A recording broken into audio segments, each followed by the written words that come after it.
so weird, like jumping into the conversation when we already had a flow, and then when we start recording, it's like, okay, shut up for like 7 seconds. And you can see like each other being like, I want to start talking now. Hi. Oh gosh. The world is like opening back up again, but I still feel like something's gonna happen, and I feel like it's because of the Egyptian curse. It's actually already starting. Like, Yeah, in China, right? It's like the second wave is there. It's happening there. yes, but even like in France and Korea, they were opening schools again, and then in like, I think this was in Korea, in the first 3 hours, they had to send all their students back home because there were some students that were positive of the virus. So I'm like, really, are we really doing this? Dude, by the way, there's like now a positive case like really, really near our home. It's just like 3 minutes away if you like probably less than 3 minutes away if you walk from our home. So when I saw that and like people were confirming, oh, it's this area, I was like, never gonna go out ever. Dude, I feel the Goodbye same. world. Remember, I shared in the group chat, we have like Oh, yeah. about 5 minutes away from my place too, by foot. Yeah. So. What the fuck is it? Miss Rona's like, I'm creeping in. It's like, y'all better join the party now. God. Let's start by. But yeah. I know you said welcome, but I don't think we've officially welcomed the creepers. Hi, guys. Right. What up? I'm Gabby. Dude, you can't see my hands. Yeah, your hands are. Well. They disappear. That means you need more melanin in your hands. Jesus. I am so pale now because I haven't been out. I hate this look. The girl with no Anyway. hands is Kalai, by the way, guys. And that girl with the glowing upper lip is Gabby. Welcome to Creepy Conversations. Dude, that sounded like Blue's Clues. Yeah. I wanted it to sound Here's like a the party thing. sound. What the fuck? We can't do our jobs right. We've been doing this for 2 years now, and we still don't know what the fuck we're doing. Can you believe that? Yeah. Like 2 years. 2 years. What have we been doing? We haven't reached like 30 episodes because we keep on going We're on hiatus. Almost there. We're almost there. The last hiatus is going to be our last hiatus, and we're gonna make you guys proud. Okay. Let's try to believe that. Let's not jinx it. but never say never. That's it. Honestly, I was scared about the whole pandemic happening because it's quite stressful, and I thought like, shit, this is gonna cause another hiatus. I just feel it because anxiety levels are like spiking, but thankfully it's the Very. totally opposite. Wait, did I say that? It's total opposite. Oh my god, my grammar, yuck. Gabby's eyes are so... I did not even hear what you were saying because you looked to your upper right, and then your whole eye was just like I'm doing the it galaxy. again. Do it again. yeah, that one. Hey, I know I cut you off with the whole Egyptian curse thing. You wanna jump on? Right. Yeah. Dude, I feel like this is the curse because we've literally been opening up like sarcophagi for years, and like we don't give a shit about ancient curses. And like now, look at where we are. There is no like respect. last year they opened up like a sarcophagi with an ancient priest in it, and that was in April. And then in October they opened up 30 sarcophagi. 30, like 30. 30. Yep. And you know what happened in November? Mm-hmm. The Miss Rona was like, yeah. mm. It's like freedom! done. It was the Egyptian curse. One of those 30 was probably like he'd been like a sorcerer or whatever, and he was like, It's like time to shine. my time to shine, bitches. Anyway. And then there's like the Pluto retrograde that's happening probably like half the year. Yeah. And like within the Pluto retrograde was gonna be like Mars or Venus, like some other retrograde that's like heavier than Mercury. They're like, fall in It was line. like, hold up. Like, guys, please, one retrograde at a time. Exactly. Like, you have the whole millennia ahead of you. Can you not all cram into 2020? Thank you. 2020. 2020 is like, I'm the beginning of a new decade, and I'm like sprinkling shit all over. Like, let's start the decade right. Start the decade with death. Since we're already at the topic of doomsday. Yeah, by the way, our topic for this episode is gonna be kind of an extension of the previous cult that we talked about. I talked about Evangelical Baptist Church. Is that the correct name? Let me check. I think so. Evangelical Baptist Church of Korea. And like one of their founders, Yoo Byun-yoon. So I mentioned our topic during our last. Sorry, It's okay. I was like, what the hell is she doing? But yeah, I mentioned our current topic in our previous episode. Like, yeah, I actually honestly wish that I did a whole episode on like the Evangelical Baptist Church, because like I was basically skimming everything, and now like researching our current topic, like I found a lot more stuff like in the dark side of like the Evangelical Baptist Church. But whatever, we're gonna probably revisit in the future when maybe we have more resources. No, this is the thing with us, because we lack the time. And they're in Korean, dude. Yeah. Like, most of them are in Korean. And I'm like, Google Translate, don't fail me now. And sometimes they do a pretty shit job. Bad job. Yeah. But yeah, for this episode, we're going to be talking about the Odaeyang, whatever, mass suicide, or like assumed mass suicide. So yeah. By the way, we chose this particular cult in South Korea out of like maybe like hundreds or probably thousands of cults in South Korea, because like we feel like this particular cult and their belief, which is a belief of the world is coming to an end or doomsday, like it somehow kind of feels like how it feels nowadays, like, because of what's happening right now. Yeah. The universe just basically like told us in all caps and in bold that she's the big badass bitch and we're just the little bitches. So yeah, because people are like afraid of being like their basically control is like out of the window, so people are like turning to religion because it's familiar and it's like seemingly safe and it's easier to hold on to, and because almost everyone you know is religious, so that's why people are like turning into religion. Yeah. But yeah, that's why we're discussing this, so we can like help you guys avoid getting into cults. But before we get to discussing the Odaeyang mass suicide, so why do people get into doomsday cult?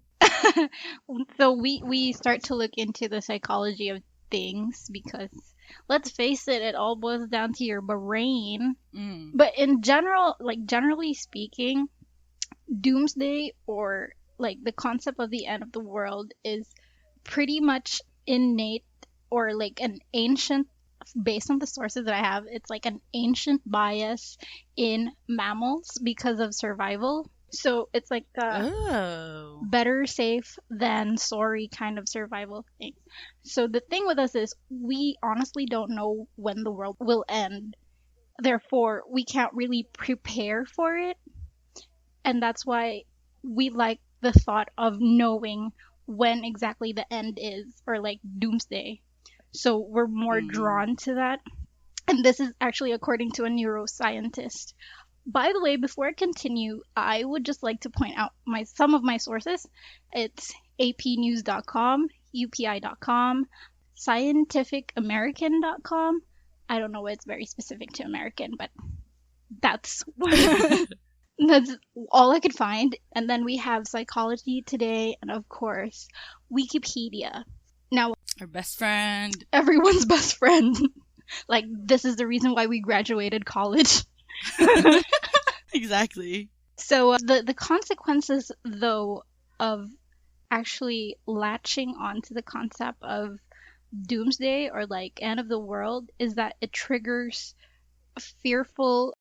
It's like a stress response, you know. You end up panicking even before your brain has time to assess the situation. So you do stupid things like join the cult because it gives you like a sense of assurance, especially if you're in a group of some sort. So that's one thing.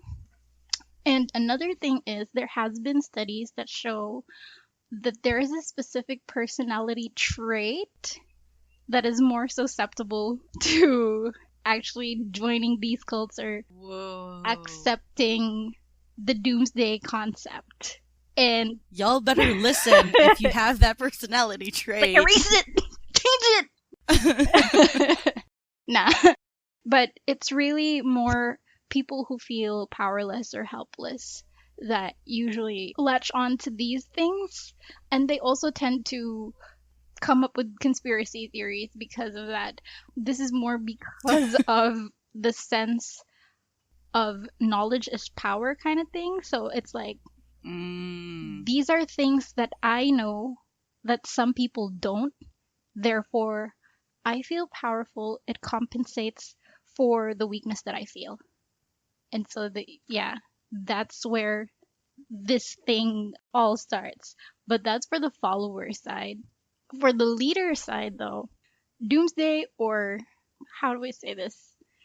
Like making up their own doomsday, say for example, a mass suicide or mass killing, they go towards that because they don't want to admit they were wrong. So say they prophesy something and it doesn't come true, obviously their followers are going to start questioning them. And rather than admitting their mistake and possibly losing followers, they try to take the situation into their own hands. And then this happens. Kind of like Jonestown. Yes! Yes, very much. The whole time I was reading this cult thing, that's what I remembered. Like Jonestown. Yeah. Like I was like, wait. I feel like Jonestown is like the father of mass suicide. It's like, I started the trend.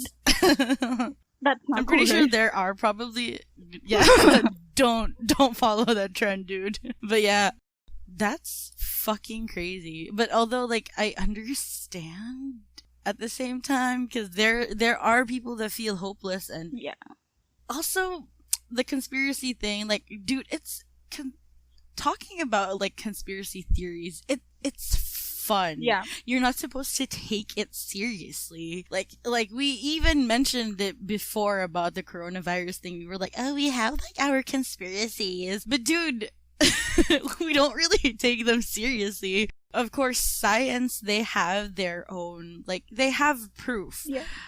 Hold on to that rather than believing things that aren't 100% real. You know what I mean? There's a reason why they're called theories, because it is not proven. Proven. I knew you were gonna do that again. I saw you do the and I'm like, yep, she's gonna do the Blue's Clues thing. It's supposed to be a party sound, but now it's like a Blue's Clues thing. Let's call it that. We're kind of detectives, and we're following Blue's Clues.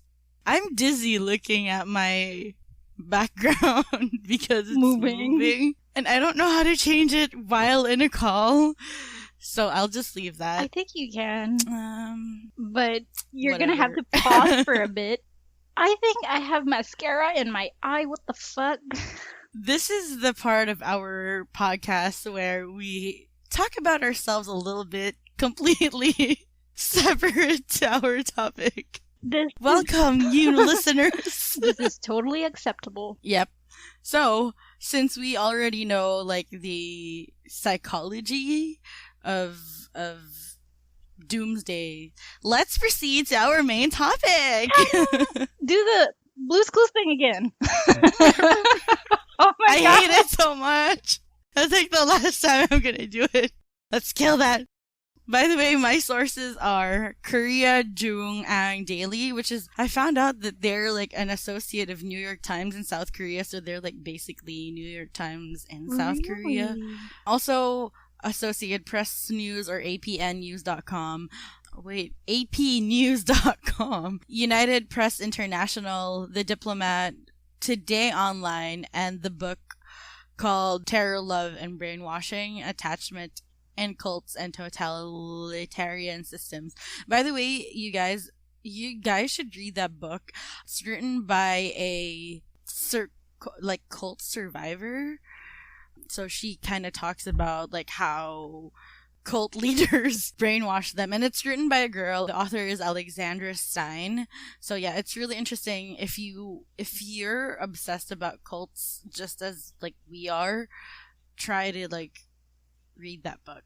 But anyway, by the way, South Korea has a lot of cults, like as I mentioned earlier. And then I read an article on The Diplomat on a case study on Christianity in Korea, and it mentioned they interviewed Dr. Hwang Moon Kyung, the professor of history at the University of Southern California. So she said it's kind of amazing how zealous Korean Christians are. They give you the impression that South Korea is like a very religious country, when in fact it isn't. But the ones who are religious tend to be fervently tend to be very fervently religious. So yeah, they're the kind of religious people that shove their religious down your throat. Like, dude, there's nothing wrong with you being religious, but like, Don't force it on people. It's all about consent, people. Don't force it down our throats. But then Anyway. this makes sense why there are a lot of cults in Korea now. Because if they feel that strongly just for a certain religion, then it's very easy for you to persuade them to join a cult.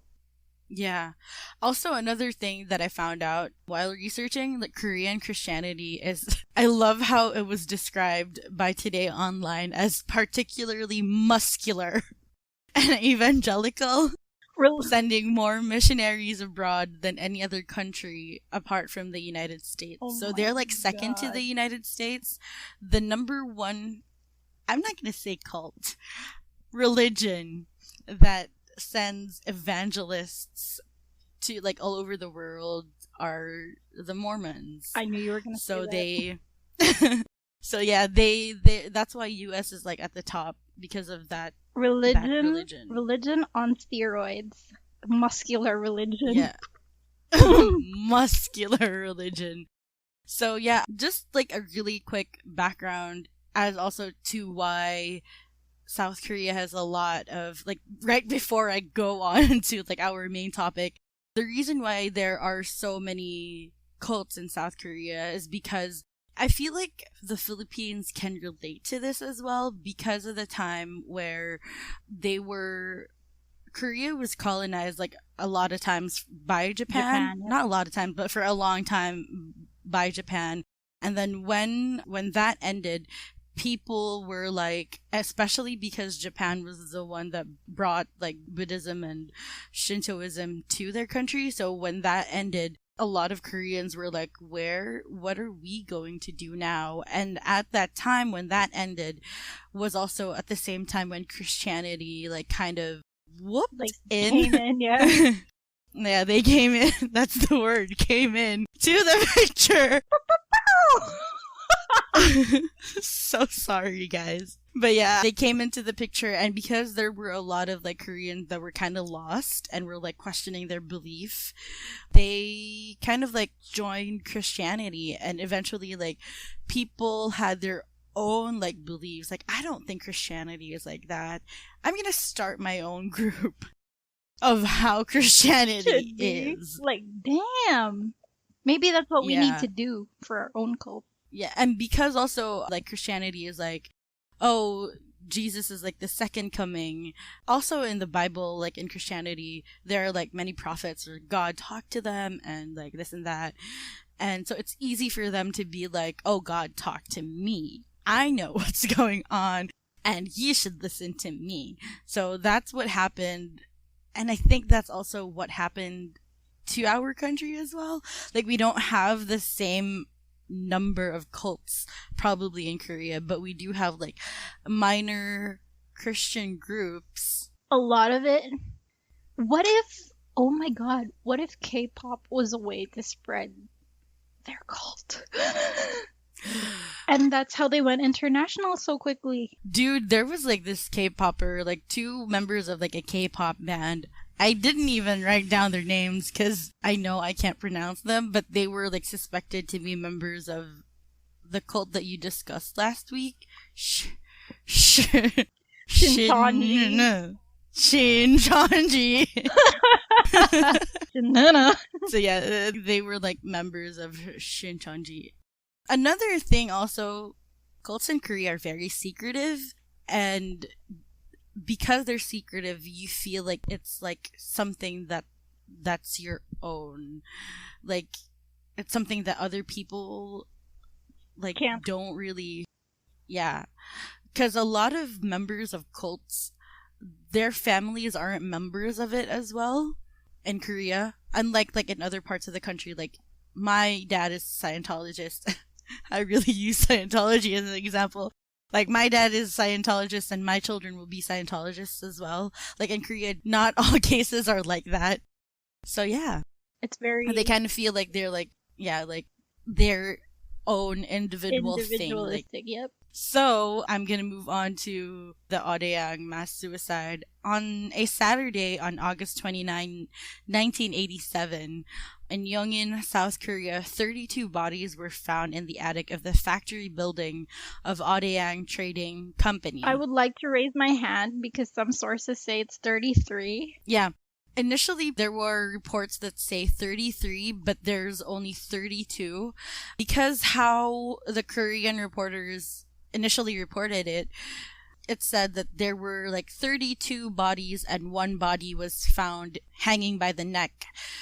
What it meant was like among the 32, there were one of them that was okay. hanging. So, and I feel like because it's in Korean, they kind of thought that it was 32 plus this dude, so 33 all in all, but it's just really 32. Okay. Yeah.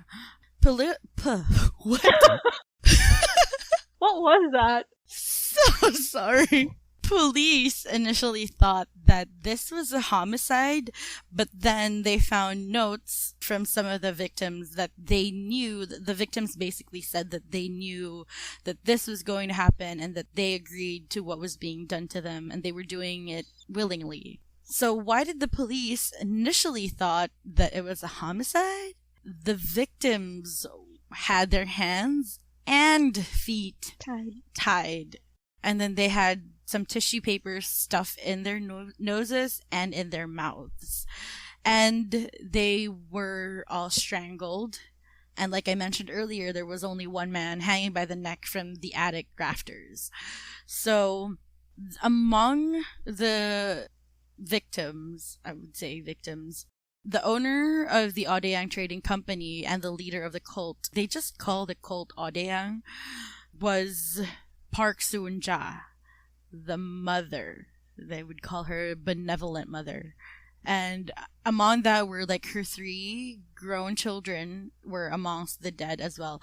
Now, by the way, there are reports that say that there were 3 children, but I think they got the initial report again kind of mixed because it's in Korean, and they probably saw the word children and thought that there were small children among the dead, but the youngest was 17, which is still a child, but not a small child or children, as like the reports say. But it was actually just Park Soon-ja's children, not small children. I actually thought that as well. Like, I didn't do as much research, obviously, as you did. I didn't do much digging, but like when I read children, I thought like kids. Yeah, me too. I thought at first that there were small children, but then according to I found like multiple sources that said that there were no small children, just Park Soon-ja's children. Okay. So yeah. Right. So the preliminary autopsy showed Park Soon-ja, who was 48 at that time, and her children and the workers, because the members of her cult were her workers in the Odaeyang trading company, they had ingested an unspecific drug before they died, and then everyone was strangled except for the one that committed suicide. So, according to officials, it is strongly suspected that they were semi-conscious or unconscious when they were like strangled to death.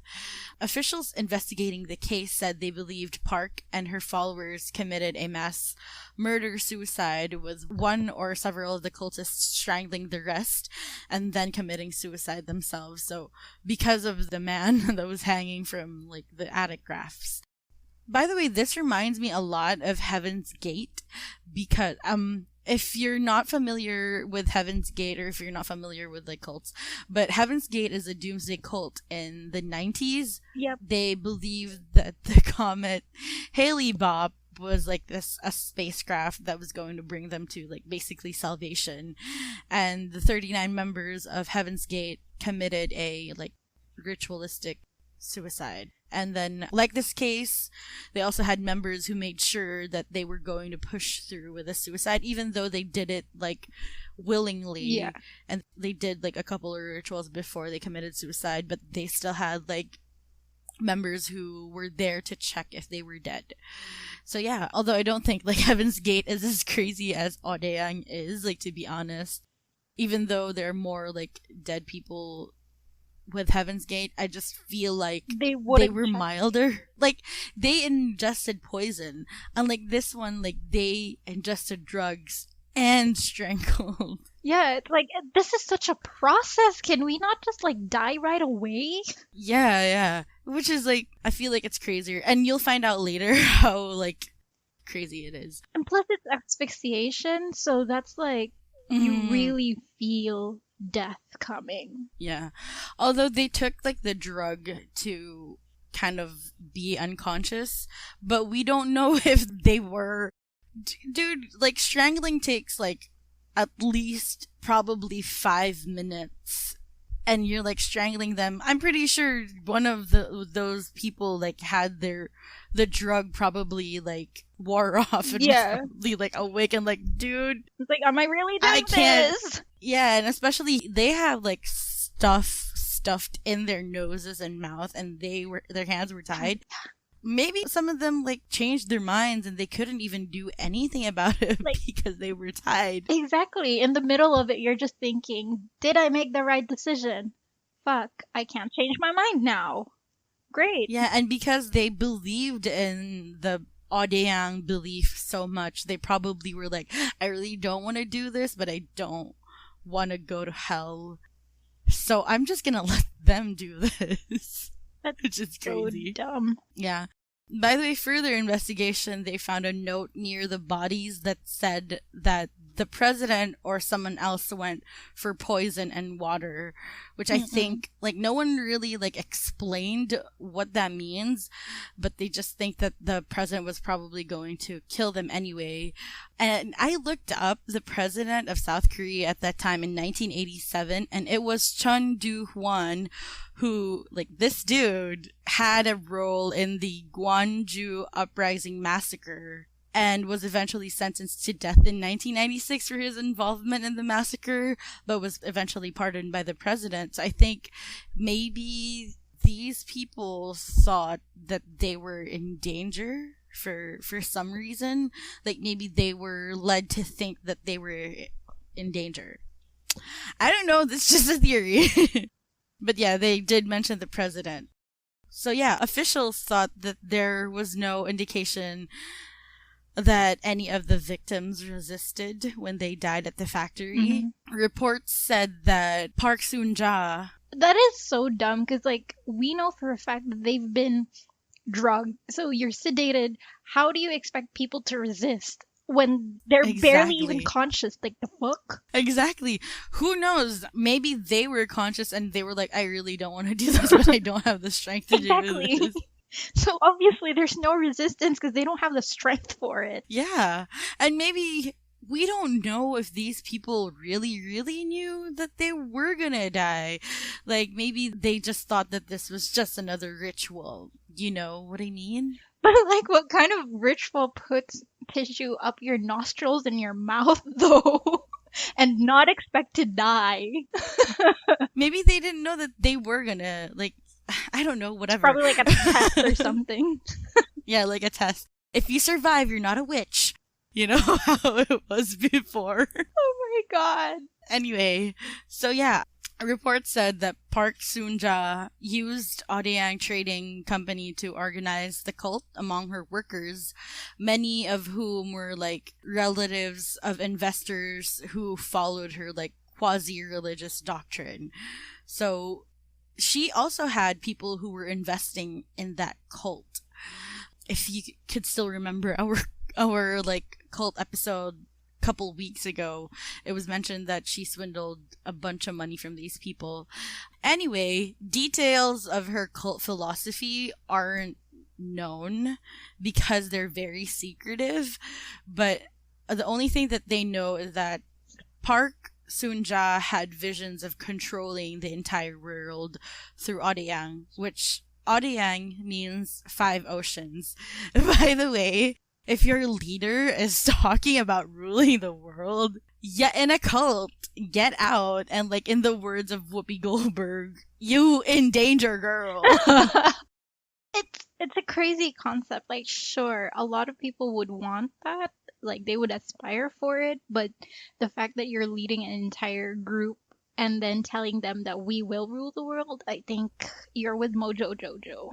Exactly. That's a no-no. Dude, do you guys not watch movies? That's like a villain speech. Exactly. I've never heard like Jesus or Buddha say that. And they have religion. Yeah.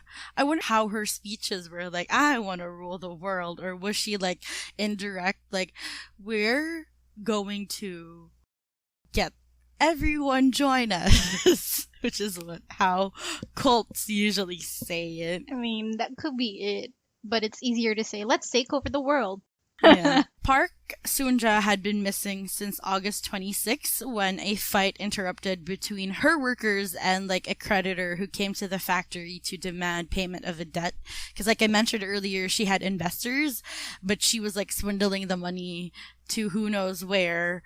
And so there were like people who were asking her to pay back. Yeah. Her company, Odaeyang, was made like traditional Korean furniture and crafts and owed about $211 million to nearly 300 creditors. Is that like so she was really, yeah, USD. So she was really like over her head to like, how the fuck do you borrow $211 million? Like, teach us. From 300 people, like, how do you know 300 people? I barely know 300 people that would let me borrow money. We don't even know 5. Anyway. Exactly. I don't even know 1. No, I'm just kidding. Like, yo mama. Anyway. So many of the factory workers were related to the creditors. Like I said earlier, many of the members of her cults were like related to the people who she was borrowing money from. And then because of that, she was being investigated for alleged financial improprieties, which was why also Yoo Byun-yoon was dragged into this mess because Odaeyang Trading Company was like under Evangelical Baptist Church of Korea. So that's why they thought that he had something to do with it because they were using the church's name. By the way, a little bit background of Park Soon-ja. She won the presidential award at the National Handicraft Promotion Contest in 1986. So this was like a year before the mass suicide, because she was like out helping people. She operated 2 welfare programs to aid children and elderly people who were homeless, and some of the dead were believed to be part of the 2 aid institutions that she ran near the central city of Daejeon. So yeah, eventually they found items in the attic that indicated that the group had been living there since Park Disappeared. kind of skedaddled. Yeah. Police found 4 or 5 large plastic boxes filled with urine Ew. and fecal matter. So they were just eating there, peeing there, and Like doing everything releasing there. their food there, doing everything there. So yeah, aside from the boxes with a surprise inside, other items included canned food, glasses, instant noodle soup, 3 religious hymn. Is that Hymn? Yeah, Him, right? Oh my god. It's like the song you sing. I know, but like, am I right? I'm Yes. stupid, you know? So yeah, that hymn books, a Bible, clothing, and 4 handbags containing $3,612, but in Korean currency, and won. Yeah. I don't know how much that is, but the report just said $3,612. Woo! Police had been looking for Park Soon-ja since Friday, which was August 28th, to question her about like the assault that happened in the factory, where 11 of her factory workers attacked a creditor who had come to the factory demanding repayment for the loan. So yeah, people started to like investigate her because of that. And after that, the bodies were found by Park Soon-ja's husband, Lee Ki-jung, who's 53 years old. He started looking for Park Soon-ja after she disappeared and eventually found her in the attic of Odaeyang Trading Company. He, by the way, is an official in his province in Gyeonggi-do province. So he was an official. I think that's why Park Soon-ja also had like followers, because they probably thought she was trustworthy because of her husband. So yeah. So what was her connection to Yoo Byun-yeon? So aside from what I mentioned earlier, where they kind of connected Odaeyang Trading Company to evangelical. I cannot say the word evangelical. What the fuck? Where they connected Evangelical Baptist Church to Odaeyang Trading Company. Fast forward to 1996. The prosecution, who thought that Yu was linked to the case, but he was never charged. So the police closed the case as a mass suicide, but then there were 6 people, including a former follower of Park Soon-ja named Kim Do-hyun. He surrendered to the authorities on July 10, 1991. Then they reopened the case and found money transactions between Odaeyang Trading Company and Evangelical Baptist Church. Ooh. Yeah. So I don't understand why the evangelical church thing tried to cover up their connection. If there are like Because receipts. I think they were like scared that they were going to be dragged into the massacre, because they were basically like starting at that time back in 1987. They are now, by the way, they're still big now. Like if you ask people in South Korea if they know Guwonpa, most likely they know Guwonpa. If you haven't listened to our previous episode, Evangelical Baptist Church is known as Guwonpa in South Korea.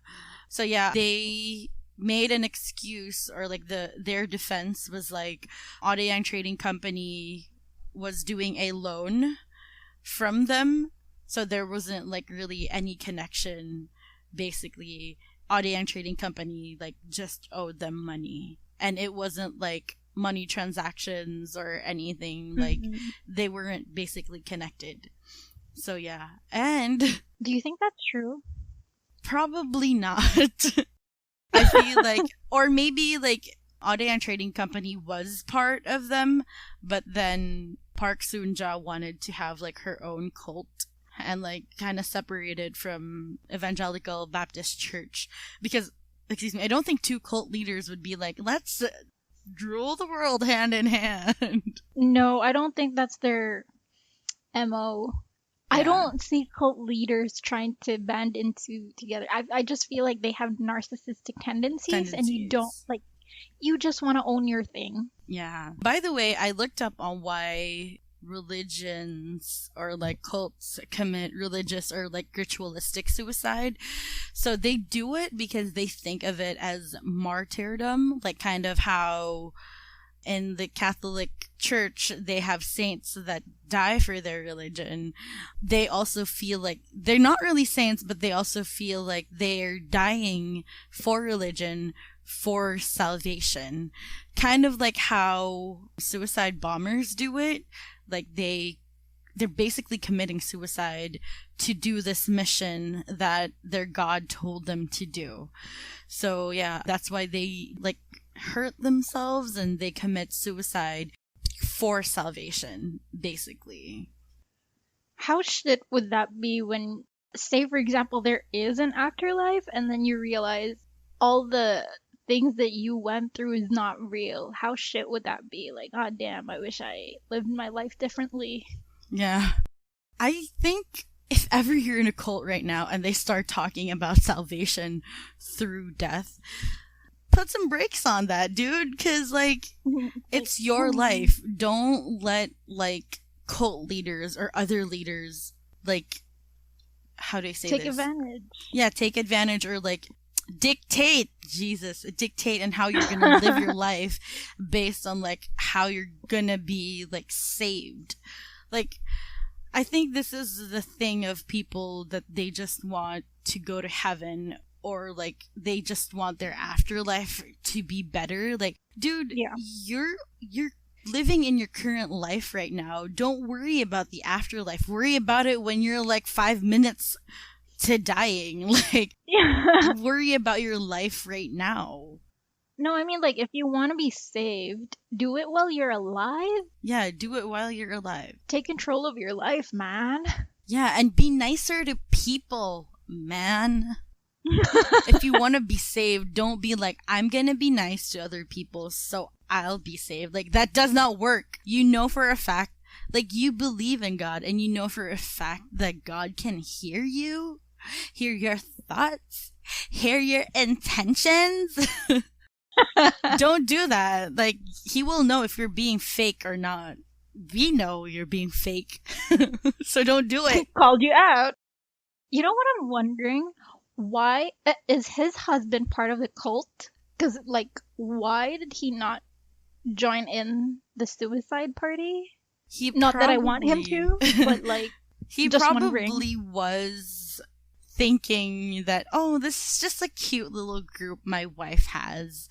And I think because he's like, this thing again with cult leaders and their narcissism where they don't want other like leaders to be with them. Right. His husband was like A politician. So she probably was like, nah, I'm leading my own people. I want them to listen to me, like that. Mm-mm. I think so. Yeah, makes sense. Makes sense because, like, if his husband then starts to join in on the party, he would probably take the spotlight from her. Yeah. So. Yeah, exactly.